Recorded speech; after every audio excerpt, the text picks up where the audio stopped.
Wahl was started by my great-grandfather in 1919. He invented the electromagnetic hair clipper, and he realized as he was traveling from barbershop to barbershop, his invention would provide a way for barbers to make their lives easier.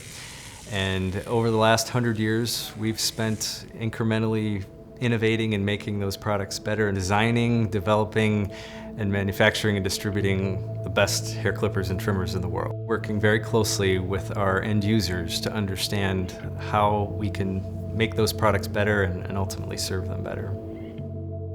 When you look at our consumers, people who use our product, they're looking for companies that treat their employees right, and they're looking for companies that treat the environment right. People play a pretty big role assembling the product, maintaining the machine. So we provide more ergonomic workstations and also streamlining some of the automation so that some of this hard to do work is kind of done by the machines rather than the people. We actually have what is called as rapid improvement teams that look constantly at how can we minimize our footprint.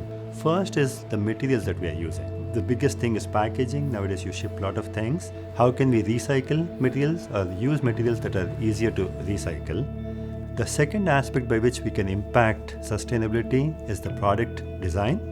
So designing it for durability, designing it for repair, designing for quality. And the third element of this piece is the process that you use for developing a product. So there's taking care of the environment when we create the product internally, and enabling our customers to take care of the environment and the sustainability when they actually dispose of the product. Wahl's different than some companies in that we're a family business, and we've been around for over 100 years. A big part of what we do is we want to empower our people to be successful at their craft and provide livelihoods for them to provide for their families. We don't necessarily look at short-term, quarterly shareholder results. We want people to have full career years, and we have some people who've worked for the company for over 50 years. We want to develop products that are built to last, and we want to help them with maintaining them and servicing them, and because the relationship with the customer doesn't just stop at the sale of a product. The success of our company has really been based on our culture, really people-based continuous improvement. Here in the local community, we've partnered with our local hospital, and so I'm just hoping that the things that have benefited us and our people, we can share with other companies and other areas in our communities to make the world a better place.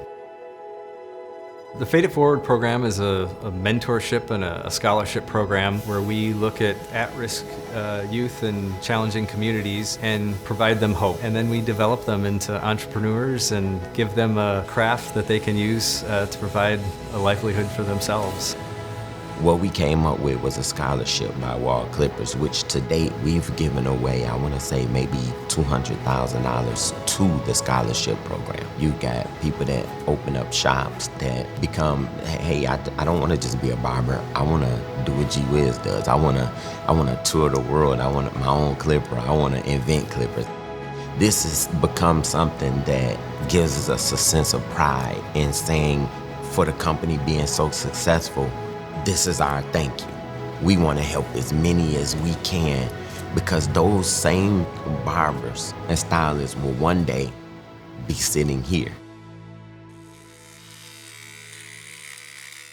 The Dirty Dogs program is where we provide grooming tools to animal shelters around the country. A lot of the dogs that go to an animal shelter, they come in, their fur is mangled, and so from a health perspective, they're not in good shape. They'll use these tools to groom the dogs and to give them a fresh start. We get to be a part of providing a better life for those dogs and those families that ultimately have them as pets. Well, I've always seen barbers and stylists as the cornerstones of communities. It's where people go to connect, talk about life, and go to look and feel good. I think we have an opportunity to create more connections with the barbering community and help them show off their artistic talents around the world to inspire other future barbers, as well as help them connect with their clients.